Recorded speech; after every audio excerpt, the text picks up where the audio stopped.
तो स्वागत है आपका ATV न्यूज़ में। मैं आपके साथ आसिफ शेख।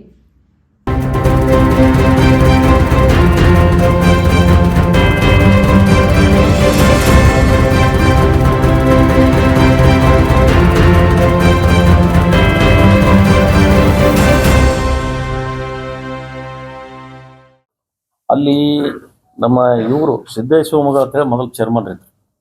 ಇವರು ಚಂದ್ರಶೇಖರ್ ಗೊಬ್ಬಿ ಅಂತ ಹೇಳಿ CA ಇವರು.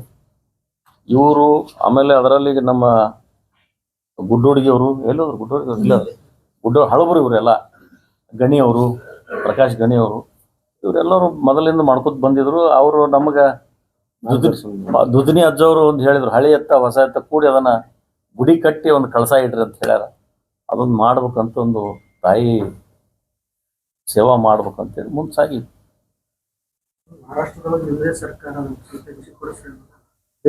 ಅದೇ ನಡೆದಾರ್ರಿ.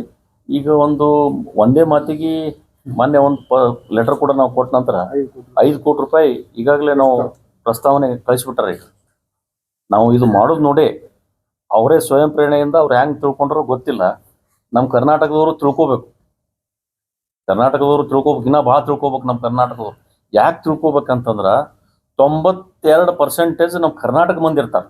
92%, 8% ಆ ಕಡೆ ಮಹಾರಾಷ್ಟ್ರ, ಉಳಿದ ಎಲ್ಲ ಕಡೆ ಆಂಧ್ರ ಪ್ರದೇಶ ಆ ಕಡೆ ಮಂದಿ ಬರ್ತಾರೆ. 92% ನಮ್ಮ ಕರ್ನಾಟಕದವ್ರು ಅದ. ಇದು ವಿಚಿತ್ರ ಅಂದ್ರೆ ಆ ತಾಯಿಯಲ್ಲಿ ಹೋಗಿ ಮಹಾರಾಷ್ಟ್ರದ ಗಡಿ ಭಾಗದಾಗ ಯಾಕೆ ಕೂತ್ಲೋ ಗೊತ್ತಿಲ್ಲ ನಮಗೆ. ಅದು ಚಿಂತೆ ಆಗ್ಯದ ನಮಗೆ. ನಮ್ಮ ಕ್ಷೇತ್ರ ಯತ್ನಾಳ್ ದಂಡಿಗೆ ಗೊತ್ತಿಲ್ಲ ಅಂದ್ರೆ ತಾಯಿ ಭಾಳ ಸೇವೆ ಮಾಡಕ್ಕೆ ಅವಕಾಶ ಸಿಗ್ತಿತ್ತು ನಮಗೆ. ಅವಾಗಿತ್ತು, ಈಗಿಲ್ಲ.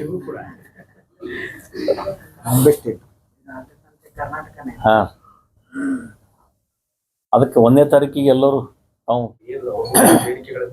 ಪ್ರಮುಖ ಬೇಡಿಕೆಗಳೇನು ಮಾರಾಟದ ಅಧೀನದಲ್ಲಿರೋದ್ರಿಂದ ಜಾಸ್ತಿ ಏನು ನೀವು ಡಿಮ್ಯಾಂಡ್ ಇರ್ತೀವಿ ಅವು ಮಾಡ್ಬೇಕಾದ ಕೆಲಸಗಳೇನು? ಅಲ್ಲಿ ಕೆಲಸ ಭಾಳ ಅದ ಅಂತ ನಾ ಹೇಳಿದ್ರಲ್ಲ ನಿಮ್ಗೆ, 1 ತಿಂಗಳ ಕಾಲಾವಕಾಶ ಬೇಕು ನನಗೆ ಅಂತ ಹೇಳಿ. ಅಲ್ಲಿ ಭಾಳ ಅವಶ್ಯಕತೆ ಇರೋದೊಂದು ಕನಿಷ್ಠ ಪಕ್ಷ 50 ರಿಂದ 60 ಕೋಟಿ ರೂಪಾಯಿ ಇವತ್ತು ನಮ್ಮ ಗುಡಿಗೆ ಅನುದಾನ ಬೇಕು. ಯಾಕಂದ್ರೆ ಪುರಾತನ 12ನೇ ಶತಮಾನದಲ್ಲಿ ಕಟ್ಟಿದ ಗುಡಿ ಅದು. ಅದನ್ನ ಗುಡಿ ಕಟ್ಟಡ ಮಾಡ್ಬೇಕಂದ್ರೆ 50-60 ಕೋಟಿ ರೂಪಾಯಿ ಬೇಕು. ಅದಕ್ಕೆ ನಮಗೆ ಈಗ ಆಗಲೇ ಹೇಳಿದ್ನಲ್ಲ, ಸಿದ್ದರಾಮಯ್ಯವ್ರು ಮೊನ್ನೆ ಬಜೆಟ್ನಲ್ಲಿ 11 ಕೋಟಿ ರೂಪಾಯಿ ಘೋಷಣೆ ಮಾಡಿದರು. ಇಲ್ಲಿ ನಮ್ಮ ರಾಜ್ಯ ಮಂತ್ರಿಗಳು, ಶಾಸಕರು ಇವರೆಲ್ಲರೂ ಕೂಡ ದಾನಂತಾಯಿಗೆ 11 ಕೋಟಿ ರೂಪಾಯಿ ಆದ್ರೂ ಕೊಡಿಸ್ಲಿ. ಮಹಾರಾಷ್ಟ್ರದವ್ರಿಗೆ ಹೋಗಿ ವಿನಂತಿ ಮಾಡ್ಕೋತೀವಿ. ಕಾಕಾ ಪಾಟೀಲ್ ಅಂತೇಳಿ ನಮ್ಮ ಹಿಂದೆ ಇರ್ತಕ್ಕಂಥ ಸಂಸದರು ಅವರು ಕೂಡ ಹೇಳಿದ್ದಾರೆ, ನಾವು ಬರ್ತೀವಿ, ಅಲ್ಲಿ ಕೈ ಜೋಡಿಸ್ತೀವಿ. ಈ 1 ತಿಂಗಳಲ್ಲಿ ನಾವು ಮಾಡುವ ಚಟುವಟಿಕೆಗಳು ನೋಡಿ ಅವರು ಭಾಳ ಸಂತೋಷಪಟ್ಟಾರ. ಪಕ್ಷಾತೀತವಾಗಿ ಎಲ್ಲರಿಗೂ ನಾನು ವಿನಂತಿ ಮಾಡ್ಕೊಂಡಿದ್ದೀನಿ, ನೀವೆಲ್ಲರೂ ಸಹಕಾರ ಕೊಡ್ಬೇಕಂತೇಳಿ ಕೊಡ್ತೀನಿ ಅಂತ ಹೇಳ್ಯಾರ. ನಮ್ಮ ಸೋಲಾಪುರ ದೇಶಮುಖರು MLA ಅವರು ಹೇಳಿದಾರ.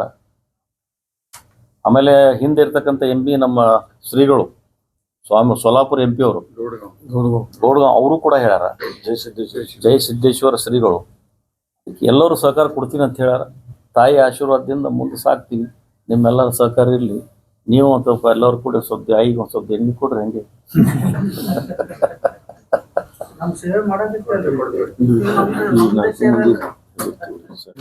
ನಮ್ಮ ದೇವಸ್ಥಾನ ಟ್ರಸ್ಟ್ ಕಮಿಟಿಯ ಅಧ್ಯಕ್ಷರು ಸನ್ಮಾನ್ಯ ಶ್ರೀ ವಿಜುಗೌಡ ಪಾಟೀಲರು ಹಾಗೂ ಉಪಾಧ್ಯಕ್ಷರಾದಂಥ ಚಂದ್ರಶೇಖರ್ ಗೊಬ್ಬಿ, ಸಾಕಿನ್ ಜತ್ ಮತ್ತು ಖಜಾಂಚಿಗಳಾದ ಸನ್ಮಾನ್ಯ ಶ್ರೀ ಚಂದ್ರಶೇಖರ್ ಹಿಂದಿ ಹಾಗೂ ನಿರ್ದೇಶಕರಾದಂಥ ಶಂಭುಲಿಂಬ ಗೌಪ್ಪ ಮಮದಾಪುರ್ ಅಥಣಿ ಹಾಗೂ ವಿಜಯಪುರ ಗ್ರಾಮದ ನಿರ್ದೇಶಕರಾದಂಥ ಷಣ್ಮುಖಪ್ಪ ಬಿಟ್ಟೋಡಿಗೆ ಹಾಗೂ ಜತ್ ಗ್ರಾಮದ ನಿರ್ದೇಶಕರಾದಂಥ ಸಾಗರ್ ಚಂಪಣ್ಣವರ್ ಹಾಗೂ ಗುಡ್ಡಾಪುರ ಗ್ರಾಮದ ನಿರ್ದೇಶಕರಾದಂಥ ನಾನಪ್ಪ ಸಂಗಪ್ಪ ಪೂಜಾರಿ ಇವರಲ್ಲೂ ಉಪಸ್ಥಿತರಿದ್ದಾರೆ. ಇನ್ಮೇಲೆ ಮುಂದಿನ ಕಾರ್ಯಕ್ರಮ ಅಧ್ಯಕ್ಷರ ಸಮ್ಮುಖದಲ್ಲಿ ನಡೆಯುತ್ತಿದೆ. ಆರಾಧ್ಯ ದೇವತೆಗಳಾದ ದಾನಮ್ಮ ದೇವಿ ಹಾಗೂ ಸೋಮೇಶ್ವರರ ಆಧಾರವಿಂದಗಳಲ್ಲಿ ನಮಸ್ಕರಿಸಿ ಇವತ್ತಿನ ಈ ವಿಜಯಪುರ ಗ್ರಾಮದಲ್ಲಿ ಒಂದು ದಾನಮ್ಮ ದೇವಿ ದೇವಸ್ಥಾನ ಶ್ರೀ ಕ್ಷೇತ್ರ ಗುಡ್ಡಾಪುರದಲ್ಲಿ ಒಂದು ಕರ್ನಾಟಕ ಸರ್ಕಾರದಿಂದ ಕರ್ನಾಟಕ ಹಾಗೂ ಸಕಲ ಸದ್ಭಕ್ತಗಳ ಭಕ್ತಾದಿಗಳ ಅನುಕೂಲಕ್ಕೋಸ್ಕರ ಒಂದು ಭವ್ಯ ಕರ್ನಾಟಕ ಭವನದ ಕಟ್ಟಡವನ್ನು ನಿರ್ಮಾಣಗೊಂಡಿದೆ. ಆ ಕಟ್ಟಡದ ಉದ್ಘಾಟನೆಯು ದಿನಾಂಕ 1/8/2024 ಸ್ವಾಗತ ಹೇಳಿ. ನಡೆಯೋಗೋಸ್ಕರ ಇವತ್ತಿನ ದಿವಸ ಕರೆಯಲಾಗಿರುವ ಸಭೆಗೆ ಎಲ್ಲ ಮಾಧ್ಯಮಗಳು ತಾವೆಲ್ಲರೂ ಬಹುಸಂಖ್ಯೆಯಿಂದ ಉಪಸ್ಥಿತರಾಗಿದ್ದಕ್ಕೆ ನಾನು ದಾನಮ್ಮ ದೇವಿ ದೇವಸ್ಥಾನ ಟ್ರಸ್ಟರ ಪರವಾಗಿ ತಮ್ಮೆಲ್ಲರನ್ನು ಹೃದಯಪೂರ್ವಕವಾಗಿ ನಾನು ಸ್ವಾಗತಿಸುತ್ತೇನೆ. ಪತ್ರಿಕೆ